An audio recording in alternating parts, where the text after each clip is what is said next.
Então imagina que você tem que fazer uma manutenção nesse sistema aqui, né? Aí você está vendo aqui, olha o padrão.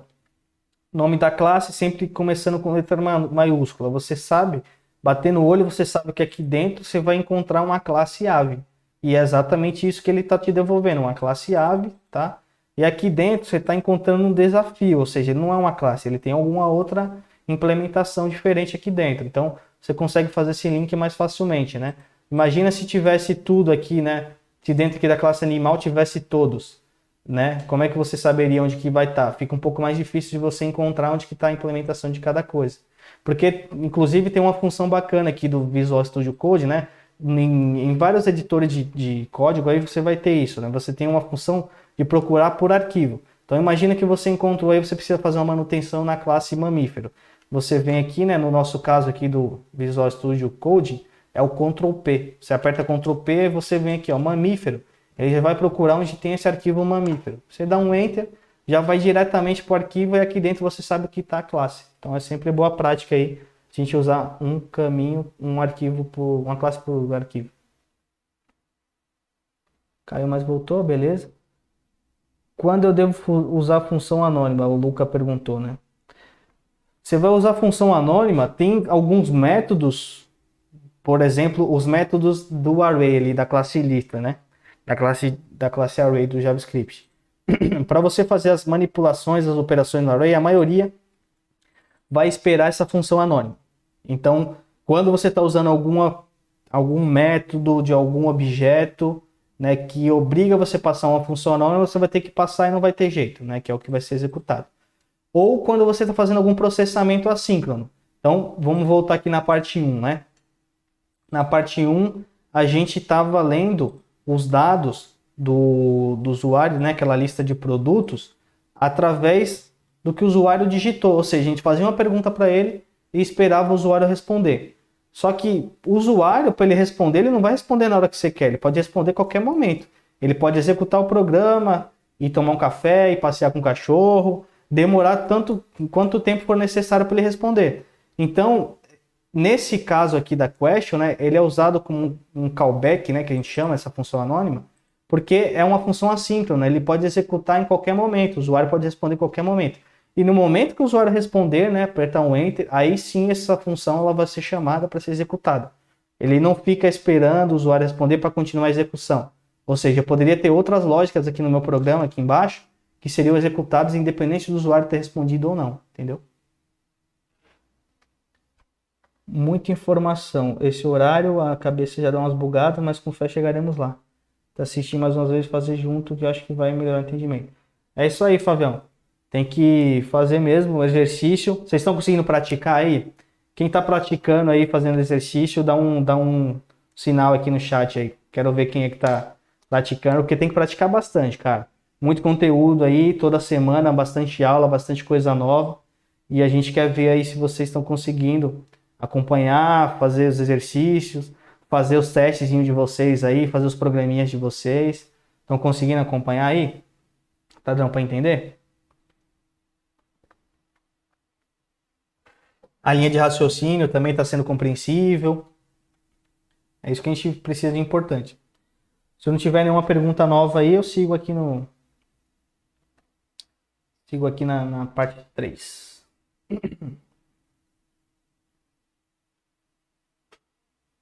Teria como atribuir o callback da question em uma variável fora do escopo da question? Tem sim, Jean. A gente pode pegar todo esse bloco aqui, atribuir em outro lugar, né? A gente poderia pegar isso daqui, fazer isso daqui, né? Colocar, deu um Ctrl X ali, tá? Aí aqui eu vou chamar de processar resposta. Resposta igual a. Aí eu vou dar um Ctrl V aqui, que é todo aquele código que a gente copiou. Ou seja, é uma função anônima, né? Jogamos toda essa função anônima para uma variável. E aí ali embaixo, a gente simplesmente usa a referência dela, né? Passa ela aqui como referência, que no momento que o usuário responder, ele chama essa função processar resposta. Aí fica bem elegante também, né? Diminui aqui o código aqui da question. Então aqui, ó, se a gente quisesse executar, tem que voltar lá na parte 1, né? Parte 1. E aí basta executar o mercado. Então digite a lista de produtos separados por vírgula. Arroz, melancia, copa. Aí dá um Enter, ele executa todo o código do jeito que estava executando antes, né? Deixa eu limpar aqui. Feijão. Então ali mostrou feijão, só coloquei, ordenou, deu tudo certo. Acompanhar estou, mas está bem difícil de decorar por causa da rotina. Decorar os comandos ali, ô Matheus, vai ser muito através de prática. É muito difícil você decorar todas as palavras-chave, a sintaxe exata ali de cara, assim. Isso aí você não vai conseguir. Todo mundo, todo desenvolvedor, quando passa por um processo de aprender uma linguagem nova, demora um tempinho até entender a sintaxe ali, buscar alguma informação. Mas assim, você consegue comparar até vendo todas as aulas aí da semana, não sei quem está acompanhando mais de uma linguagem, que o processo, né, o processo de desenvolvimento, o entendimento ali é sempre o mesmo. O que muda é basicamente como que faz uma coisa em uma linguagem, como é que faz em outra, né? A forma como escreve, mas a ideia ali é sempre a mesma. Então, o de decorar é o de menos. O importante é vocês entenderem o processo, né? Como é que é feito para desenvolver o sistema ali. Eu só consigo praticar no domingo, mas tiro um horário para fazer sim. Show de bola, Evandro. É isso aí, o caminho é esse, cara. Procuro pelo menos assistir novamente a parte de código e sempre que dá um tempo pratico os outros exercícios também. Certinho também, Nicolas. O negócio é praticar bastante, fazer bastante exercício aí, pegar uns desafios, pega algumas coisas que vocês, sei lá, alguma atividade do teu dia a dia que você é muito repetitiva, né? Que você tem que fazer muitas vezes. Faz algum exercício de tentar automatizar isso. Começa pequeno, não tenta abraçar o mundo de uma vez, tentar aprender fazer alguma coisa bem grande, faz sisteminhas menores, que aí vai rodando. Eu tenho praticado estudado pelo menos 20 minutos todo dia. É isso aí, Elane. O negócio é ir fazendo isso mesmo. É isso aí, bem lembrado, Fabião. Dá um like, compartilha, inscreve no canal, manda para umas 10 pessoas aí no grupo. E vamos para a parte 3. Vou fechar aqui. Vamos lá para nossa parte 3. A gente vai falar um pouquinho, né? Vai ser uma parte um pouco mais teórica aqui. A gente vai lá pro teórico, mas tem um exercício legal também no final. A gente vai falar sobre polimorfismo, né? Nosso terceiro pilar ali da orientação a objeto. Vamos falar um pouco sobre enums e interfaces, né? Implementações. Né? A gente vai falar um pouco das diferenças ali entre isso e as outras linguagens. Mas a gente vai ver como que a gente pode usar isso no JavaScript, tá bom? Então vamos lá. O polimorfismo, né? Costuma ser chamado do terceiro pilar da programação orientado aos objetos, depois do encapsulamento e herança. O polimorfismo vem da palavra grega de muitas formas, né? E tem dois aspectos distintos. Em tempo de execução, né? Então, o conceito aqui é que os objetos de uma classe derivada podem ser tratados como objetos de uma classe base, em locais como parâmetros de método, em coleções e matrizes. Isso quer dizer que, né, eu posso ter algum método de alguma classe, no exemplo que a gente estava usando aqui do animal. Eu posso ter alguma outra classe que esteja esperando receber como argumento um animal. E o que é um animal? Pode ser um mamífero, pode ser um réptil, pode ser uma ave. E a ideia do polimorfismo, né, é poder receber qualquer um desses tipos de objetos, por mais que eles não sejam diretamente um animal, mas eles são por herança, né? Então essa é a ideia. Quando o polimorfismo ocorre, o tipo declarado do objeto não é mais idêntico ao seu tipo no tempo de execução. Ou seja, no tempo de declaração ali você definiu que você está esperando um animal, mas na hora de executar você está recebendo uma ave. Uma ave é um animal? É, mas no caso é uma ave e você tem tanto as propriedades ali da ave, os métodos, quanto também as coisas exclusivas da ave, né? A classe base podem definir e implementar os métodos virtuais, né? No caso aqui os métodos que foram definidos na classe Py, e as classes derivadas podem substituí-los, o que significa que elas fornecem sua própria definição de implementação. Ou seja, eu posso ter na classe Py um método que define um comportamento padrão, certo? Então, por exemplo, um animal, ele tem, sei lá, ele tem um animal anda. Vamos colocar desse jeito, né? Andar. Mas cada um pode andar de um jeito, né? Um vão rastejando, ou vamos chamar melhor aqui, se locomover, né? Um vai rastejando, outro vai voando, o outro vai, né, nadando. Então cada um tem uma maneira de se locomover diferente. Mas na classe base, né, na classe animal, ele tem um comportamento, tem um comportamento padrão que seria se locomover, ou seja, a ideia de seguir de alguma maneira.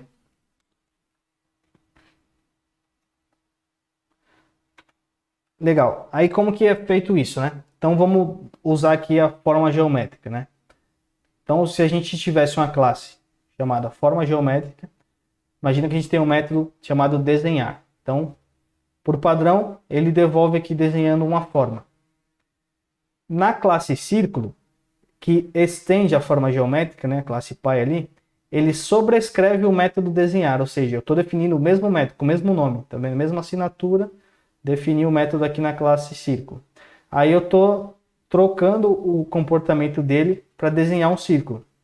Ao invés de desenhar uma forma, quando eu chamo o método desenhar do objeto da classe círculo, ele vai escrever desenhando um círculo. E no caso do quadrado, a mesma coisa. Quando eu chamar o método desenhar do objeto da classe quadrado, ao invés de escrever desenhando uma forma, ele vai falar desenhando um quadrado. Essa é a ideia. Isso é para a gente testar como é que funciona, né?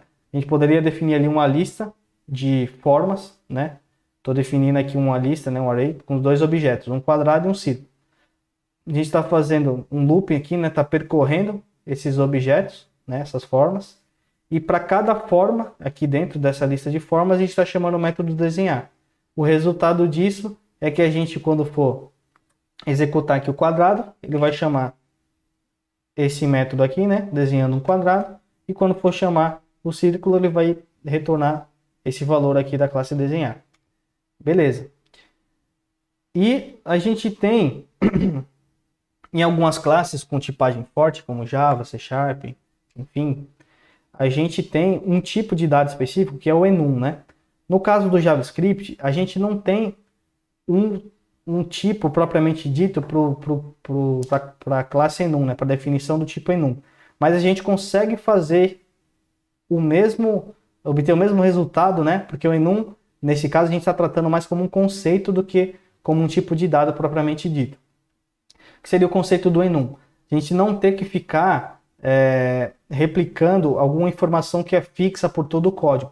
Então imagina assim, que a gente tem lá um sistema, né, que recebe algumas formas de pagamento, né, no caso de formas de pagamento. E se você ficar assim, em todo lugar comparando, né, que teu sistema recebe pagamento atual por boleto e por Pix, né? Então imagina assim. Aí imagina que em todo lugar que você tem alguma lógica ali para tratar o pagamento como boleto, você coloca lá a string do boleto. Beleza? Aí imagina que depois de algum tempo, por qualquer motivo X, né, quando você, né, em todo lugar que você estava usando como boleto, você vai ter que usar boleto registrado, ao invés de só boleto. Então o teu sistema está mudando a implementação de boleto para boleto registrado. Em todo lugar que você estava usando aquela string lá de boleto, você vai ter que mudar para o boleto registrado. Você pode esquecer alguma coisa, pode dar algum problema, você pode incluir forma de pagamento nova. Então o conceito do enum é você evitar de ficar usando valores, né, atributos, tipo de dado primitivo, né, ou seja, string, número, etc., solto pelo código, e deixar algo que tenha um pouco mais de leitura ali para quem está usando, né, esteja um pouco mais claro. Ou seja, eu defini aqui, né, nesse enum de forma de pagamento, que vai sempre expor o boleto e o Pix, sempre com letra maiúscula aqui, tá? Porque, né, como para definir uma constante, e a gente está congelando, né, esse objeto aqui, né, que tem as propriedades boleto e Pix, congelando, ou seja, ninguém vai poder mudar o valor que foi definido aqui no boleto e Pix, a não ser a própria declaração, a não ser aqui na própria declaração desse enum, entendeu? Então a gente devolve aqui no módulo export, né, aquela função de exportar algo de uma classe, usando o método freeze da classe object aqui. Então a gente retorna sempre algo fixo, né? A gente também tem, no caso aqui do JavaScript, Na verdade, a gente não tem um conceito aqui chamado, né, de métodos abstratos ou interfaces, né? Nesse tópico aqui, quem acompanhou a aula de C# ontem, vocês falaram sobre interface, né, e implementação. No JavaScript, só JavaScript puro, a gente não tem a definição do tipo de interface também.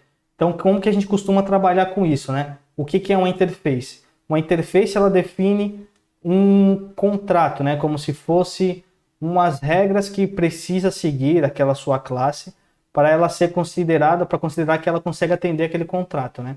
Então, a interface é como se fosse uma definição propriamente dita, né? Seriam as regras ali, as leis que aquela classe precisa fazer. O que são essas leis no mundo da programação? Seriam os métodos ou propriedades e tudo mais que a tua classe precisa implementar para estar aderente com aquela lei lá, com aquela ordem que você está cumprindo, aquele contrato. No JavaScript a gente não tem um tipo especificamente dito para interface, né, como a gente tem em outras linguagens. Mas a gente consegue contornar isso fazendo, né, em classes, né, fazendo uso de herança em classes, juntando ali com polimorfismo, ou seja, se a gente tem uma classe forma de pagamento, essa classe forma de pagamento seria uma classe, digamos assim, mais abstrata, né? Forma de pagamento é uma classe genérica. A gente não tem uma implementação concreta aqui.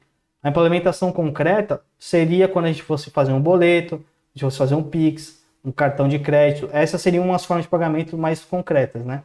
E imagina que toda forma de pagamento precise implementar o método efetuar pagamento, recebendo o valor. Como que a gente força isso para as classes filhas, né? A gente lança uma exceção na classe base, ou seja, se a classe filha não implementar, por padrão, o interpretador vai chamar o método da classe pai. E quando chamar o método da classe pai, vai lançar um erro. Aí vai forçar o desenvolvedor a entender ali que ele precisa implementar aquele método, né? No caso aqui, efetuar pagamento, para conseguir atender aquele contrato. Aí aqui é a implementação concreta, como eu dei o exemplo, né? Para estender a classe, a gente vai estender a classe forma de pagamento e vai fazer a implementação da classe efetuar pagamento. Ou seja, aqui a gente está fazendo uso de herança, está fazendo uso de polimorfismo, né? E a gente está fazendo, né, o uso de implementação aqui, de implementação concreta, né?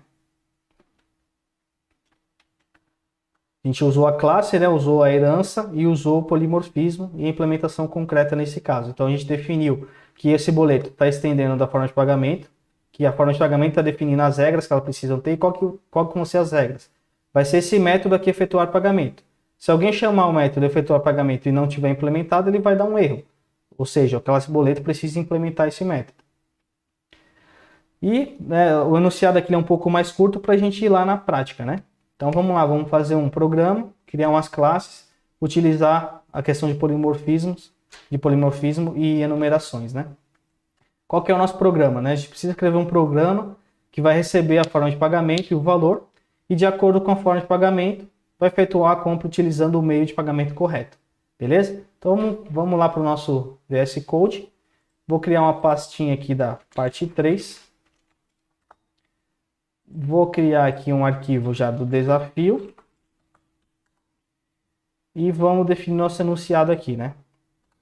Primeira coisa, receber a forma de pagamento e o valor. A gente vai precisar, né, de acordo com a forma de pagamento, efetuar a compra utilizando o meio correto. Então a gente vai precisar identificar forma de pagamento. Vamos colocar mais aqui, ó. Vamos validar os parâmetros de entrada, identificar a forma de pagamento e efetuar o pagamento propriamente dito. Beleza? Então vamos nessa lá para nossa parte 3 aqui. Vamos lá. Primeira coisa, a gente precisa receber os parâmetros, tá? Para a gente ser rapidinho aqui, vamos usar também o argv ali, que a gente já usou na parte 2, para não precisar receber do usuário, tá? Então vou colocar aqui forma de pagamento, que a gente vai receber no primeiro argumento, tá? Argv, que vai ser o 2, né, que é o primeiro. Primeiro argumento da função. Primeiro argumento da função.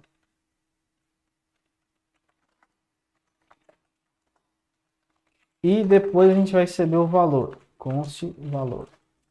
Process.argv3. E no caso é o segundo argumento da função. Beleza. Vamos validar seus parâmetros de entrada, né? Então, se não tem, né? Se não tem forma de pagamento, vou dar uma mensagem aqui falando para o usuário o seguinte: console.log forma de pagamento não informada. Return. E no de baixo, se não tem valor, a mesma coisa. O return, lembrando que é para parar a execução, né? Então vamos lá. Console.log valor não informado. E o return também para ele parar a execução. Vamos testar? Vou voltar aqui no meu terminal. Por enquanto a gente só recebeu os parâmetros no argumento e validou se o usuário digitou os valores corretos. Então vamos lá. Vou voltar aqui, né? cd ponto ponto, que é para voltar um diretório, e cd parte 3, que é para a gente entrar na pasta da parte 3 aqui. Ctrl L para limpar o terminal. Node desafio.js, dei um enter. Então, forma de pagamento não foi encontrado. Vou falar aqui, boleto. O valor não foi informado. Então, voltei aqui, vou falar aqui, 50. Beleza. Então, agora ele já está passando nas validações. Então, vamos lá. Agora, o que a gente vai ter que fazer? Identificar a forma de pagamento. Para identificar a forma de pagamento, né? A gente vai definir... A gente vai usar os enums agora, tá? Para isso, para identificar através do enum, ao invés de a gente usar como a gente fez aqui na parte 2, né? Pegando pelo nome da classe, a gente vai pegar aqui pelo enum, só para a gente ver as diferenças, né? Então, vou criar um arquivo aqui chamado tipo pagamento.js.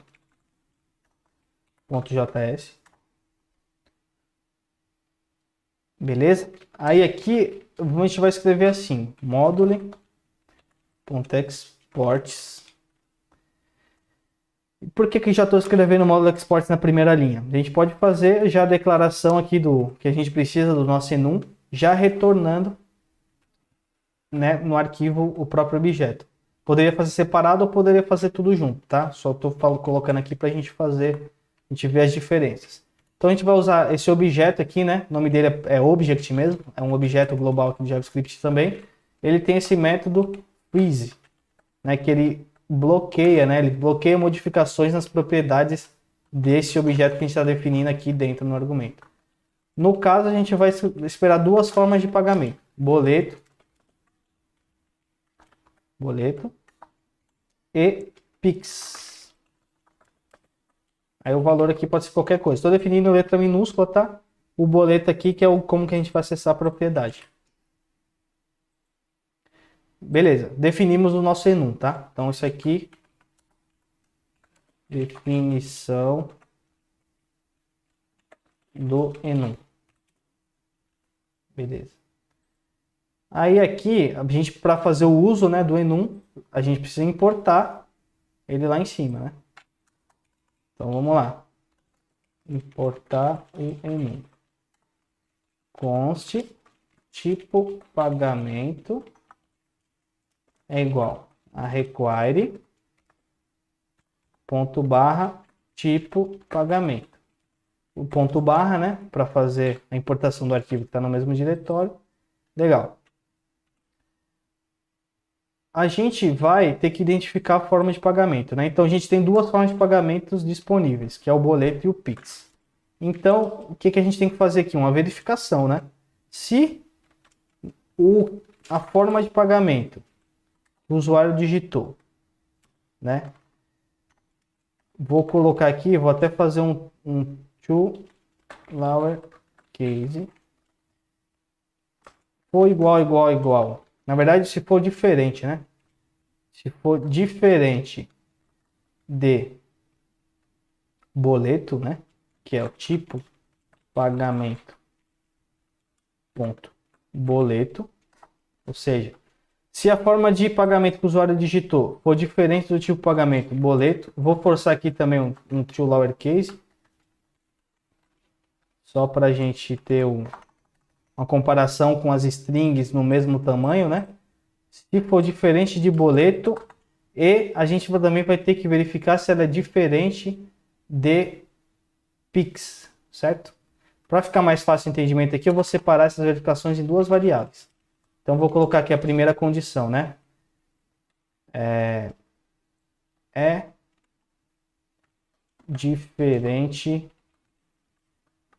de boleto. Vou colocar essa condição aqui em cima. Selecionei, Ctrl X, Ctrl V. Aí, ponto e vírgula. Então, coloquei aqui, ó, é diferente de boleto. E eu vou fazer outra condição aqui em cima agora. É diferente Pix. Forma pagamento ponto to lowercase.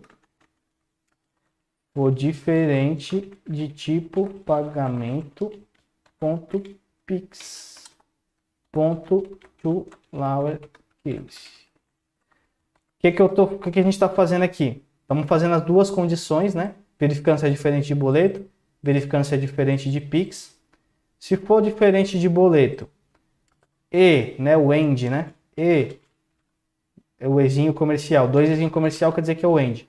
Ou seja, essa condição só vai entrar nesse if se essa condição for verdadeira, da esquerda, e se a da direita também for verdadeira.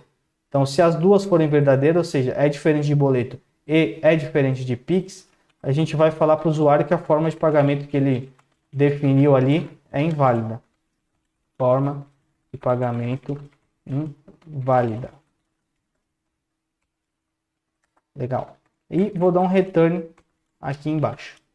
Legal. Então, se o usuário digitar algo que for diferente de boleto e de Pix, vamos falar que a forma de pagamento é inválida e vamos dar um retorno para ele.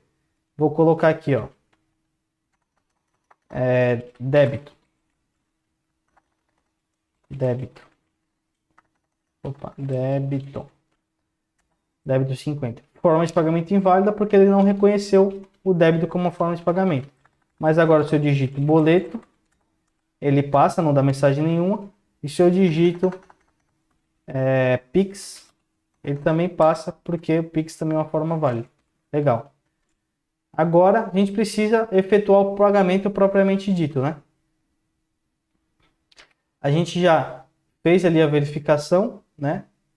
De um ou de outro. Agora a gente precisa efetuar o pagamento. Para efetuar o pagamento, a gente vai fazer o uso do polimorfismo, né? Para isso, a gente vai criar 3 classes. A classe da forma de pagamento e as classes derivadas, né? Que seria o boleto e o Pix. Então, vamos lá. Criar a classe primeiro, novo arquivo, forma pagamento.js. Aqui dentro, vou fazer a declaração da classe, forma pagamento. Vou colocar o escopo da classe e aqui dentro ele vai ter somente o método efetuar pagamento. Por que eu não tenho construtor nesse caso? Porque o método efetuar pagamento, ele vai receber só o valor da forma de pagamento, beleza? O valor da forma de pagamento, o valor que vai ser efetuado o pagamento, ele pode variar toda hora. Eu não quero ter que ficar instanciando um objeto toda hora para ficar colocando um valor diferente. Por isso que a gente está recebendo o valor no argumento e não no construtor. A gente coloca geralmente no construtor valores que estão relacionados à classe inteira e não a um método específico, tá? Algo que tenha mais relação ali com as características da classe, não com a característica de um comportamento. Então aqui no método, como a gente está definindo comportamento, a gente vai colocar o valor como parâmetro do método e não da classe. Então, throw new error, ou seja, eu estou aqui nessa parte fazendo uma instância de um objeto erro, e eu estou fazendo aqui o throw para forçar que ele lance uma exceção, né, no console, no programa, quer dizer, né? Método não implementado. Beleza. Agora a gente vai criar a classe no file boleto.js. Uma coisa que a gente esqueceu aqui, né? De fazer o módulo export. Voltei aqui na forma de pagamento. Módulo exports forma pagamento. Forma pagamento. Beleza. Salvei. E agora no boleto. Precisa importar a forma de pagamento, né? Forma pagamento. Const forma pagamento. Igual a require ponto barra forma pagamento. E a declaração na classe boleto. Boleto extends forma pagamento. Beleza. Por padrão, o boleto está herdando o método efetuar pagamento, porém, se o boleto não implementar esse método efetuar pagamento, quando o usuário chamar esse método, vai lançar uma exceção. Então, vai dar erro no programa. Então, a gente vai sobrescrever esse método efetuar pagamento na classe filha boleto. Copiei ali da classe pai, tá? O efetuar pagamento, joguei aqui e vou trocar só o miolinho dele aqui dentro. Então, vou trocar aqui para console.log.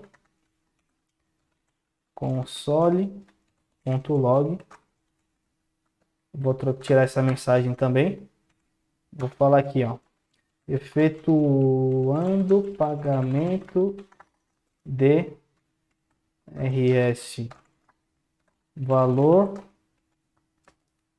no boleto. Beleza?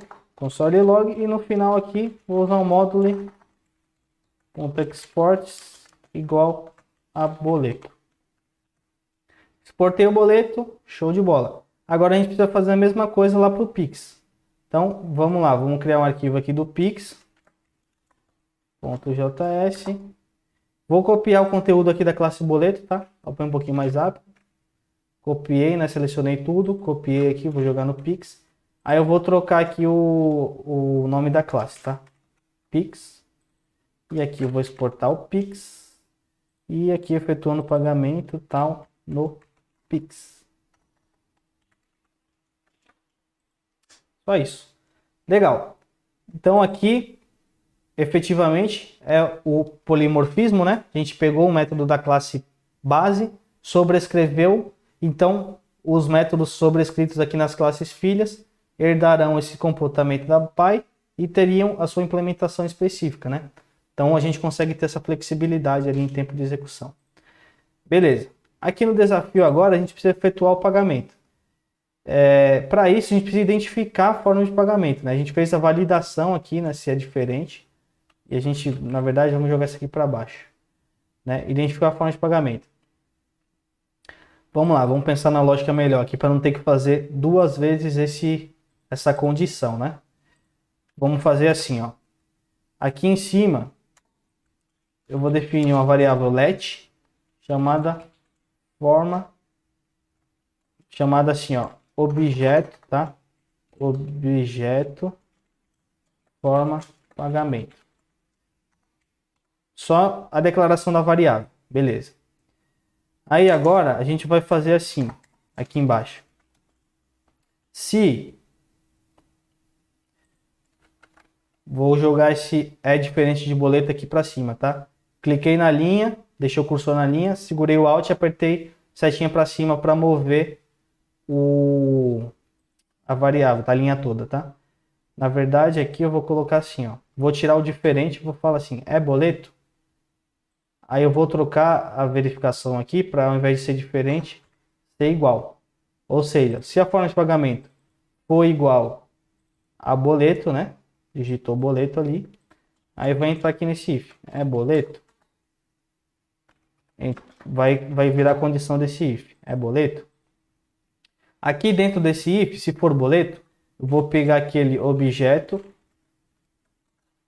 forma, pagamento, e vou colocar ele uma instância da classe boleto. Então, vou dar um espaço aqui, escrever new boleto. Para quem está usando o Visual Studio Code, ele tem uma função legal que é o auto-import. A gente, no momento nenhum, nessa classe aqui, desafio, fez a importação do boleto lá em cima, né? Lá nas constantes. Então, ele não está aqui. Mas quando a gente começou a digitar new boleto, ele já identificou que a gente tem na mesma estrutura de diretório uma classe chamada boleto, né, nesse arquivo. E deu a sugestão da gente importar aqui. Então, se eu apertar Enter, ele já automaticamente faz a importação do boleto aqui em cima, tá vendo? Vou colocar ele aqui depois, né, antes do enum, porque aqui embaixo ele está importando o enum, aqui ele está importando o boleto, beleza? E vou colocar aqui o abre e fecha parênteses. Construtor vazio, ele não tem nada, então o objeto da forma de pagamento, nesse caso, é o boleto. Depois, aqui embaixo, eu vou mover também essa Pix aqui ali para cima, tá? Eu vou segurar o Alt aqui na linha, setinha para cima. Ao invés de é diferente, eu vou colocar aqui se é igual, tá? É Pix. Se forma de pagamento foi igual a Pix. Dei um Enter aqui para ficar um pouco mais claro. Vou usar o else if. É Pix. Else if é Pix. Aí o objeto da forma de pagamento vai ser o quê? Objeto, forma, pagamento, vai ser igual a new Pix. Mesma coisa. Completei ali, dei um Enter, ele já vai fazer a importação automaticamente para mim aqui em cima. Importou o boleto, importou o Pix. Legal. Agora, se não for nenhum nem outro, ele vai cair no else. Que o else não é nenhum dos dois. Aí sim, no else, a gente vai mover essa lógica aqui que a gente estava olhando, né? Se é diferente aqui para dentro. Então, eu selecionei aqui, dei um Ctrl X, Ctrl V e ficou ali no else. Esse if aqui de baixo eu posso remover agora. Então, beleza. A gente já identificou a forma de pagamento, né? Então, aqui, ó, vou jogar a mensagem aqui para cima, né? Identificar a forma de pagamento. Caso identifique, né, deu tudo certo, a gente pode efetuar o pagamento propriamente dito. Aí é pegar o objeto, forma, pagamento, e chamar o método. Olha só, ele já até autocompleta aqui pra gente, ó, efetuar o pagamento, que ele está pegando de referência ali, porque ele sabe que os dois objetos ali são da classe forma de pagamento. Então, né, efetuar pagamento e vai receber o valor. E é isso. Vamos ver agora aqui como é que o resultado do nosso programa, tá? Então vamos só recapitular antes aí, lá no começo. Importamos aqui importar as classes. Então importamos boleto, importamos a classe do Pix. Importamos também o enum. Recebemos aqui do usuário, né, a forma de pagamento e o valor. Validamos os parâmetros, né? Validamos a forma de pagamento, né? Se não preencheu a forma de pagamento, se ela está vazia e tal. Se ele não preencheu o valor também, o valor não informado. Declaramos uma variável let aqui que vai receber o objeto. Fazemos as verificações, né? Guardamos o resultado das condições booleanas aqui, né? Se é boleto ou se é Pix nas variáveis. E identificamos aqui através dos ifs, né? Se é boleto, a forma de pagamento é boleto. Se não, né, se não for boleto e se for Pix, a forma de pagamento é Pix. Se não for nenhum nem outro, então a forma é inválida. Aí a gente retorna, não deixa executar. E no final, efetua o pagamento do valor que o usuário passou. Beleza. Então agora eu vou executar aqui, ó. Já estamos na parte 3. Eu vou executar aqui, ó, Node, né, setinha para cima, desafio. Eu vou fazer um pagamento do Pix no valor de R$50. Então dei um Enter, aí ele já deu uma mensagem aqui pra gente, né? Efetuou o pagamento de R$50 no Pix. Se eu fizer a mesma coisa no boleto, olha só. Dei setinha pra cima, efetuando o pagamento de R$50 no boleto. Legal? E se por acaso alguma das minhas classes não implementasse o método efetuar pagamento, né? Se eu vier aqui no boleto, e tirar a implementação. Vou colocar um X aqui no final só para dar um nome diferente ali. Vou apertar a setinha para cima, olha só. Estou tentando fazer um pagamento no boleto de R$ 50. Dei um Enter. Aí ele já me deu um erro de cara aqui, ó. Olha só o que ele falou. Vou executar de novo. Método não implementado, que foi aquela mensagem que a gente colocou aqui, ó. Método não implementado, tá vendo? Então o boleto, né, a classe boleto, efetuar pagamento não implementou, ele dá um erro. Então ele força que minha classe filha, né, ele implemente o método que eu estou esperando. Então a gente meio que define aqui um contrato, né, que seria a mesma ideia de uma interface. A gente definiu aqui também, com mesmo conceitualmente, a questão do enum, né? Ou seja, se eu mudar o valor aqui do enum, os lugares que estão usando, né? Ou seja, aqui no desafio, todo lugar que está usando o meu enum não vai precisar alterar, não vai precisar ficar alterando aqui essa string. Só quem o usuário final ali que precisa, né? Que realmente que dá o valor para esse lugar que vai precisar alterar. Então você evita ter que mexer em muitos lugares do teu código. E a gente definiu, né? Definimos o enum, definimos aqui a forma de pagamento, que é a classe base. Estamos fazendo uso do polimorfismo aqui nas nossas classes filhas. E estamos fazendo a validação aqui do nosso desafio, instanciando o objeto aqui dinamicamente, né? Dando retorno para o usuário, efetuando o pagamento do valor. E é isso daí. Então a gente aprendeu aí nessa aula bastante coisa, né? Falamos bastante sobre orientação a objeto. Então a gente viu os modelos, né, que são das classes, a gente viu a questão de polimorfismo, de reutilização de código, a gente viu sobre herança, a gente viu sobre enums, a gente fez bastante lógica aqui, a gente viu como que a gente separa os enunciados ali do sistema para conseguir fazer algo palpável. Então a gente fez bastante coisa aí, bastante conteúdo aí para vocês pensarem durante a semana e praticarem bastante, beleza? Deixa eu ver aí como é que vocês estão de dúvida aqui para a gente encerrar já já. E pra gente não esquecer, né? Vou subir o código aqui já no GitHub para vocês pegarem aí. Quem não fez, né? Vou já subir aqui. Cadê o GitHub Desktop? Então, vamos lá.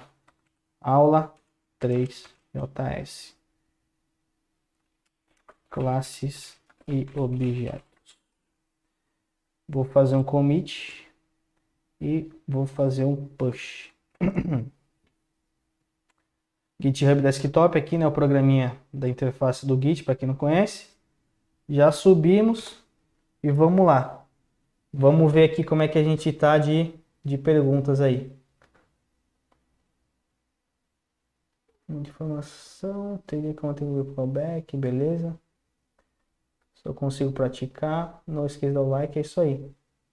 Boas dicas, é isso aí, Cintia. Ele herda os métodos da classe base, porém executa de forma diferente. Exatamente, você consegue alterar o comportamento ali. Então, tranquilo de dúvida aí, pessoal? Conseguiram entender bem? Foi tranquilo o conteúdo? Vocês ficou algum ponto de dúvida aí? Caso dê algum nó na cabeça, já pergunta. E aí a gente responde tudo antes de vocês irem. Vocês estão meio quietos hoje? Gosto quando vocês fiquem quietos não, cara. Gosto quando vocês participam aí da aula. Estão tranquilo aí? Boa. Então, beleza. Eu vou encerrando por aqui. Amanhã tem mais aula de Kotlin com o Rafa, né? Vamos aplicar aqui os mesmos conceitos de classe e objeto, né? O Lucas dando risada aqui. Tranquilo jamais, né, cara? Mas é que eu preciso que vocês interajam aí. Preciso que vocês interajam e tenham entendimento, praticar bastante e já era. Pegando fogo o PC, mas suave. Show de bola. Valeu, Nicolas. Valeu aí. Valeu, Luca. Jean, que legal. Que bom aí que deu para entender. Agora é praticar bastante. Vocês vão ver que tudo isso, cada vez mais, né, a gente tem falado aí, estamos juntando, né, o que a gente aprende na aula anterior, a gente aplica um pouco mais na outra aula. Logo, logo a gente está chegando aí para fazer os projetos. Vai ser um negócio muito bacana aí, que vai agregar muito para vocês aí no currículo. Então, eu espero que vocês acompanhem, pratiquem bastante e a gente tem um projeto muito legal aí para fazer junto. Espero que vocês gostem, beleza? Valeu aí, valeu Felipe, Luca, Eduardo, valeu. N. Agora é codar, é isso aí, Felipe. Agora é codar muito, praticar que vai dar certo. E aí, todos vão vir. Quanto mais, melhor. Manda aí, Matheus.